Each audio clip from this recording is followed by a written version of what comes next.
Okay, so today I wanted to talk about there's a series of short stories called Conan the Barbarian, and I have been reading through some of those short stories. It is by, let's see, Robert E. Howard. There we go. Yeah, so it's been Robert E. Howard is the author for these, and I've been going through some of his short stories, and I just kind of wanted to go and focus in on one in particular. The one I read recently that I really enjoyed was one, it was called Rogues in the House. Let's see. And I just wanted to go over and kind of show what makes this a pretty good short story, what makes a good short story, what makes the stories of Conan the Barbarian particularly effective, and kind of just go into details about that. So, to start off, for the Conan universe, it kind of follows a medieval magic, usually low magic, I would say. Low magic, old gods sort of feel, almost, let's see, semi-apocalyptic. I think that all these would kind of follow into the same vein of things. So this is kind of the atmosphere that it's going for. Gritty. We'll put gritty in here. It's a bit gritty, not fully, but we'll put a little grit in there. Medieval, because of course swords, shields, daggers, and the like. Low magic. Low magic, I would say high magic would be something like Harry Potter or something like that, where just magic is kind of like, oh yeah, everyone and their nephew can use magic. Old gods, where it's like you kind of stumble across this ancient pyramid or something like that, and there's some ancient being that's there that goes in and takes over, does this or that and the other, something along those lines. For everything. So that's kind of one aspect of what the story can do and what it can do in this world. They do a really good job of developing that, kind of making it so it seems like every nook and cranny has this like aspect of age. Move my microphone thingy over here a little bit more. All right, cool. All right, moving that over there, and then yeah, basically just kind of making it so every nook and cranny has some ancient pyramid with some ancient god who's actually powerful enough to kill you, and then kind of sets the stage for it. So this is kind of the world. We're in a kind of a random city. City is generally described as very corrupt. A lot of thieves and villains, basically. And this is kind of where a lot of the Conan stories really thrive in, is because Conan's not really a good guy. He's not your stereotypical hero. And the reason is because he doesn't always do the right and justice move, basically. So basically, you're kind of given an option between taking the high road. He'll usually take the selfish road, but the way Howard balances this out is basically you have Conan, whose verse will say a villain, basically, and if Conan does something slightly, immoral, shall we say, because it's done by a villain who usually tries to, kill him or something, and then he returns it by killing him and taking all his stuff.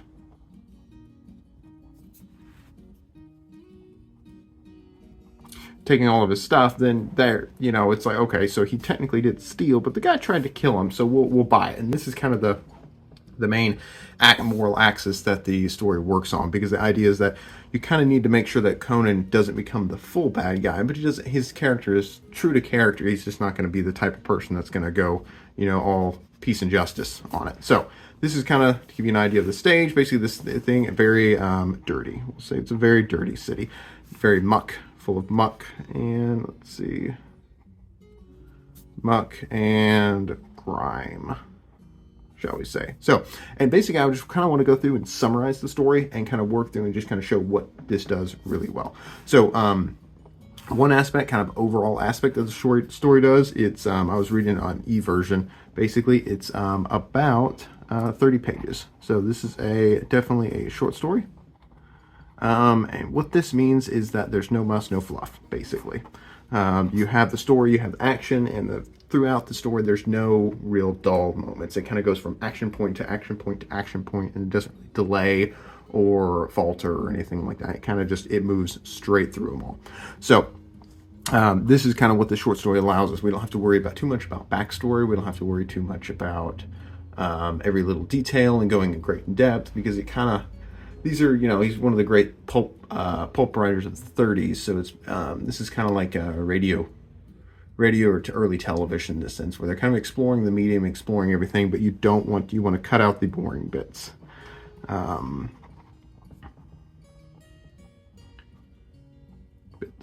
we go. I think my marker's starting to give out. Cut out the boring bits. So now, basically, the way the story opens is we're introduced with, we take the perspective of Murillo, who is a corrupt noble. So basically, he is corrupt, and he's trying in a conquest of power. He's kind of young-ish. This will come in play later. But he's young-ish, but he's corrupt, and he's been sent a ear of his secretary or some spy. Basically, I think he was working as a secretary or some spy that he was working for. He is sent an ear of his secretary by, and this is the main power struggle that we're introduced, is let's see, Nabonidus. Great, I don't know what you call it, Egyptian or Greek name basically for it, kind of going into detail about the, kind of giving you a flavor for this type of mysterious character. So this is the older Red, aka the Red Priest. He's the guy who controls the city. Forgot my E in there. There we go. Red Priest who controls the city, and they're kind of in a power struggle between the two of them. So basically, he sent, move this over. He sent him a ear, which basically means get out of the city or else you're going to die. So Murillo's basically then given a choice to, okay, do I die or what am I doing here? And so then we got the Red Priest over here, and basically they're kind of in the process of this power struggle for the city, for the control of the city, because he controls all, including the king and everything like that. And basically, oops, too many L's. Controls. So basically this is it. So Murillo hatches a plan. He basically hears of this specific mercenary named Conan, who's going to help him out, because Conan is in jail, and he is set to be executed.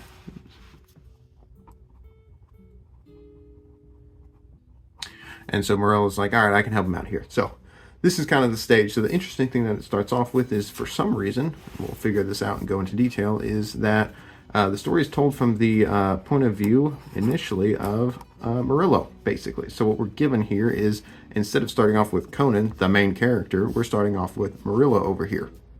And that's kind of interesting, and I think the main thing that it does is, I've talked a little bit about this in kind of my Mob Psycho series, but basically there's this idea of the more familiar character, the more known, and the more you kind of know what they're capable of. Which usually makes them less mysterious and less powerful. You know, you can always remember, this is always the joke on the comic book heroes or any stories or comics or anything like that, is you have the super villain who then joins the heroes and then sucks, basically. So, essentially, so it's like, seems like whatever evilness that he had was actually the thing giving him power. And now that he's joined the heroes, he just stinks, basically. So there's this kind of this aspect, the more you know about them, the more you know, the more the potential, basically. Usually the way I measure it is in terms of their potential to achieve what they want, or potential to impact the story. You know, their strength within a story. And strength, I don't necessarily mean just physical. Just physical strength. Let's see, just physical. Because in a story where, for example, let's say we're doing of course this would be an anime or manga, of course we're doing a mahjong anime, you know, the strength basically equals ability in mahjong, you know. your ability in this. So it's not necessarily just a physical strength thing. It's basically whatever the metric, whatever the story wants us to care about, that's what the capability and potential is measured in. So, hey, this is about Mahjong, this is what matters, this is what's important, and so all the characters are measured in their ability and strength in Mahjong. And this is kind of, you know, we have cooking is another one, politics is another that could be used. You can use infinite, basically whatever the metric. Some of them are silly, you know, you can get into comics where this metric is basically absurd or something like that, you know. It could be swordsman, ship, any of these things, basically. Any of these could be it. So in this one, there's kind of, and a lot of these will kind of branch out into different aspects. So for cooking, you can have skill, ingenuity, daring, consistency, basically, and all these are different aspects of this one cooking metric. So this stuff can fall over and applied in other areas, but basically the primary idea of this is that this is a show about cooking people. We're ranking people. You know, this is the first, second, third, fourth best chef. You know, basically this is what matters, and all these things come into play, and these can apply in other areas. You know, the perfectionist is likely a perfectionist in all things as opposed to just in cooking, but this is kind of how it works. So we have these skill matrices, basically these idea or metrics, I'd say, that we're measuring people and measuring their strength by. So, and combining that and keeping in mind with that, with this idea that we are more familiar, kind of the weaker, you kind of know what they're capable of. You know, this character can do this and it can't do that, basically. So what we're doing, though, is by introducing the point of view here, is we're adding an idea of mystery and basically adding some extra, I'm trying to think of what the right way to say. Yeah, mainly mystery and also this aspect of potential, because we don't know exactly what Conan is doing or thinking. That's the other thing, is the point of view, you know, what he's capable of is just different. So it's a different set. So basically this is the way we introduce the story, and then what we have, let me move my paper around a little bit here. There we go. Get this around. I've got a crowded desk over here. Okay, so basically, let's see. Okay. Actually, I'm just going to adjust the paper this way. So, because this is definitely not working. So, let's see here. Here we go. Perfect. Okay, so Murillo makes a deal with Conan. And he's like, you need to kill Nabonidus. Nidus, and I will free you and give you a bag of gold. Bag of gold, basically. So this is kind of the initial deal, kind of what helps set the tone for the story. And Conan, by the way, he's been betrayed by I don't think it's initially set what he's betrayed by, but I think it's we'll find out later that's his lover / prostitute, basically. So that's kind of the who, how, and why he ended up where he's at. So there's that. That's how he ended up in jail, and because he killed someone else previously. I think he kills, another corrupt priest, basically. And that's the reason why kind of Murillo knows that, hey, this is probably our guy. This is my guy.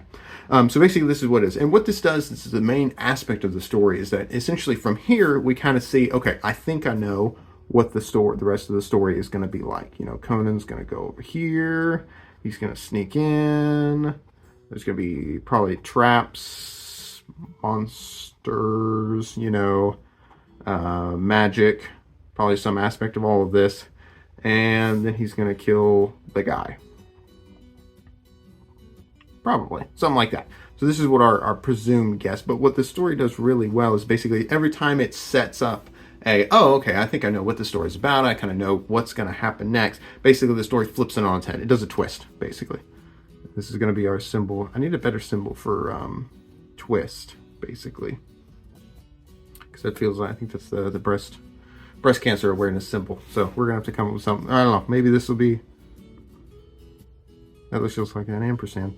Yeah, I don't know. Yeah, I think we're going to have to go with this then, for right now. Alright, we'll do that. And we'll put a T there for twist. Basically, this idea of essentially a story twist. So it's not like a major twist, nothing like Fight Club or any of the Bioshock 1 storyline. These classic twists where basically it goes back and goes, everything you know in the past is false, and it changes everything in the past. This is just a different story direction. So basically the story is going this way, and it's going this way, and you think it's going to go this way, but instead it goes this way. Basically, that's all I'm talking about. So basically from here we have this idea, okay, so this is what Nabonidus is going to do, this is what Conan's going to do, this is what Murillo's going to do. So these are all kind of all the different players at work here. So from here, what we're assuming is that Conan's going to go in and do this, but then suddenly something happens, something changes drastically. So remember, we're still kind of going from Murillo's point of view for the aforementioned reasons.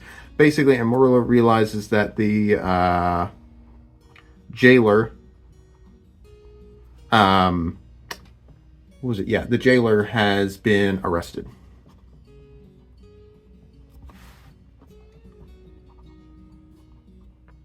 So basically, his plan has failed. So plans failed. Plan has failed. And then basically from there, what we're given the kind of viewpoint to see is, okay, so then he goes and makes his own plan. So he goes, okay, so plan A has failed. Plan A has failed, so we're moving on to B from here.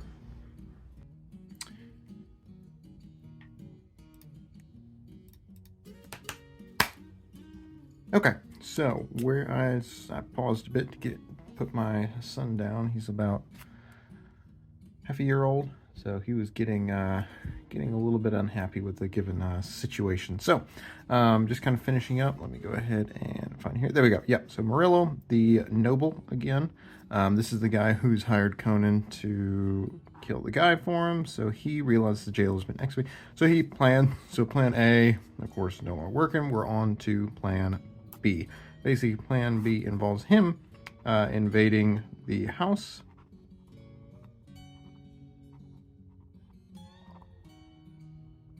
Invading the house and killing Nabonidus. Yes, Nabonidus. Let's see.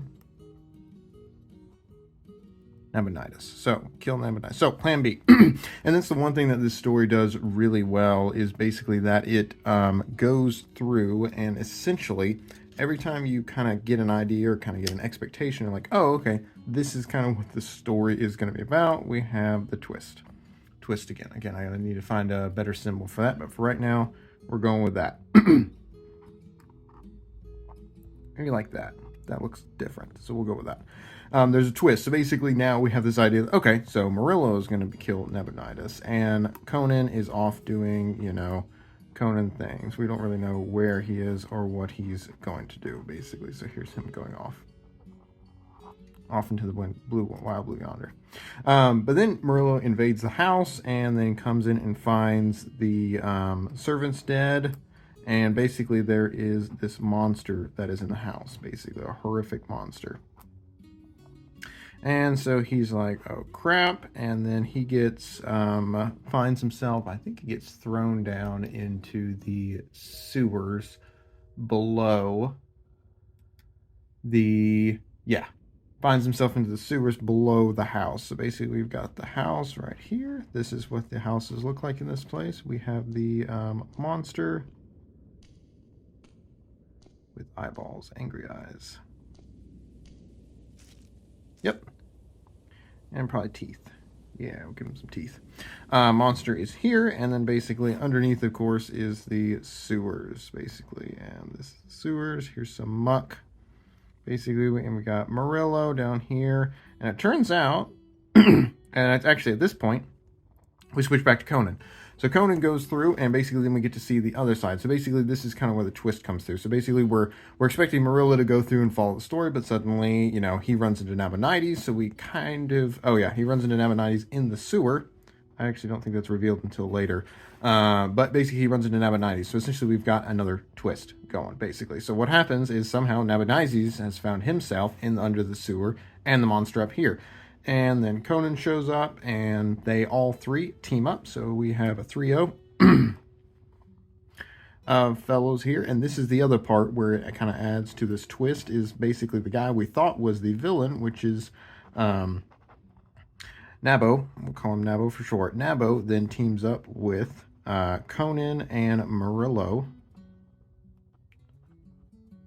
And they agree that they need to take down the monster, basically.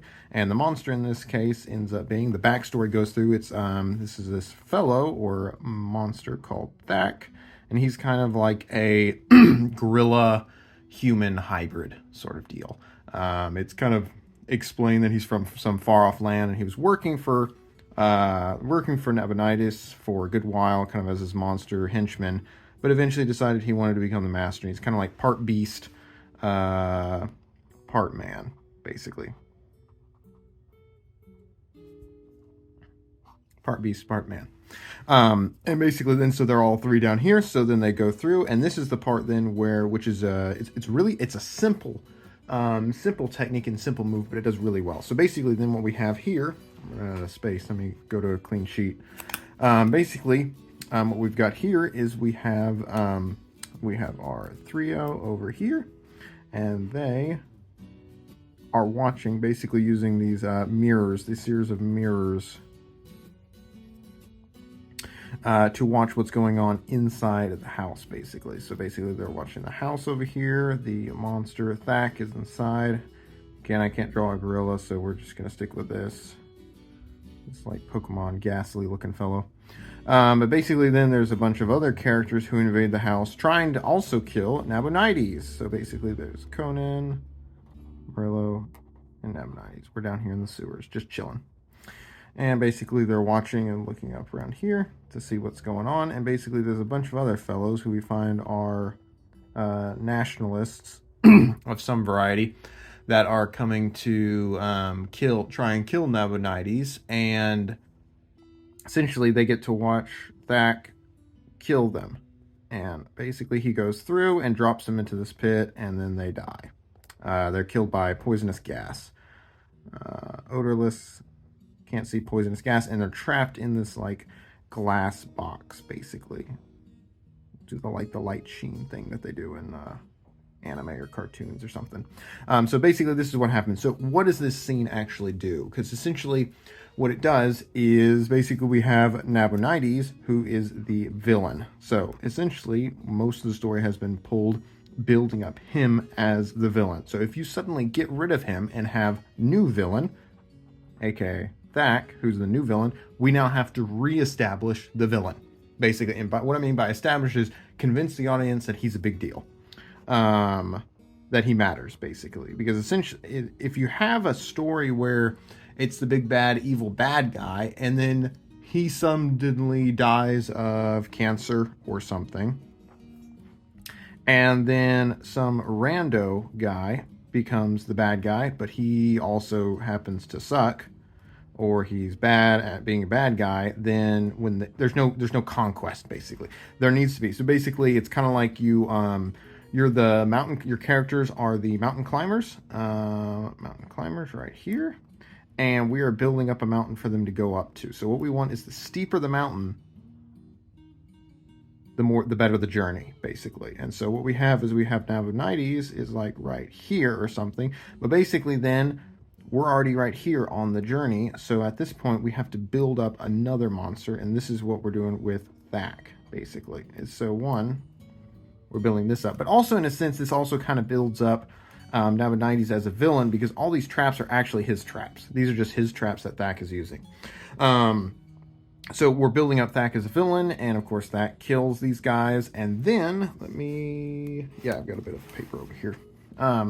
Basically then Thak is going to go, they establish him as a villain. He's got this the combined strength and physical strength, and he is cunning basically also. So cunning, of course. And so basically then these three guys, they break up, and Conan, Murillo, and Nabonidus, they go up to the basically upstairs into the house where the monster is. There is a fight. Conan does kind of his signature stuff, which is a physical fight between him and the monster. They defeat the monster, and then they all decide to sit down for a drink.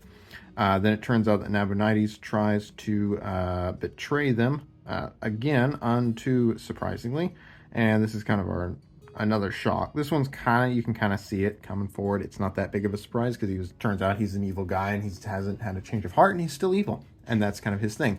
So basically, he starts gloating and going through a monologue from there, and that is when Conan throws a chair. I always imagine it like a little bar stool, basically. Yeah, a bar stool, and throws a bar stool at him with very fast, and then this kills Nabonidus. And that's where the story, or Conan and Murillo agree to go their separate ways, and Conan goes off to, he's a wanderer basically. So he moves off into his own thing, and Murillo then is left basically to kind of run the town, basically. Run the town. So the thing that the story does really well in terms of there's no pauses, basically, no boring parts. The fact that it's a short story means that you don't really need to invest too much, because I think, and maybe this is true, and I'm going to do more studying to try and figure out this actually how it works, but I think the way character development really kind of plays into longer stories, basically. That's where the longer stories need character development more than the shorter ones, basically. So if you think about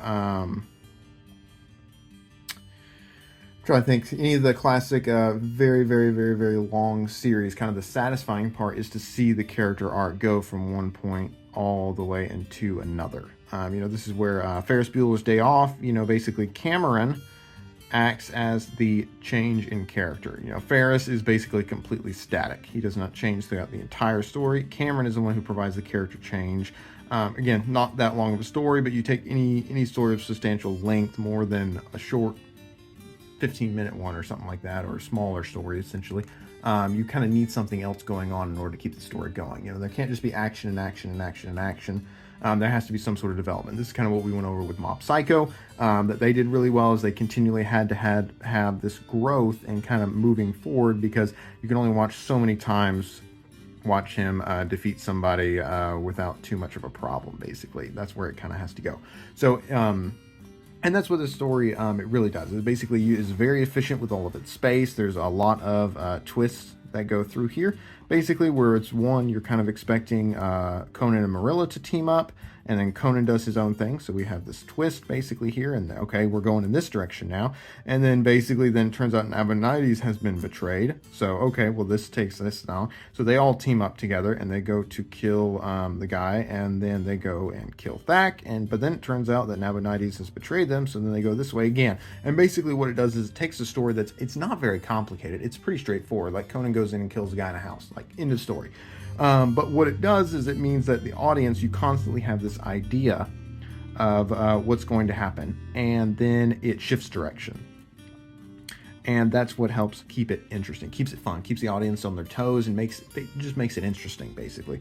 Because as soon as second you have this idea, it's like, oh, this is this type of story.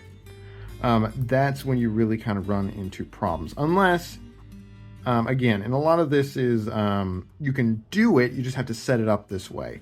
You can have a story where it's like, oh, this is a superhero story, this is a boxing story, but you're only going to attract people who like that type of genre or that type of story, basically. But what you're doing with this is you're going, okay, so this is where this plot is going. These characters are going in this direction, but no, suddenly something happens. So basically every time the audience thinks that the story is going to go this direction, it actually goes the other. And this basically keeps them guessing, keeps them wondering what's going to happen next. If I've been wrong about all of this stuff, every time I think it's going to go this way. I think it's going to go that way. I think it's going to go that way, that way. It keeps them guessing, keeps them interested, and kind of involved to the story from there. So anyway, I hope you guys learned something, and I appreciate you guys sticking with us, and I will see you in the next one.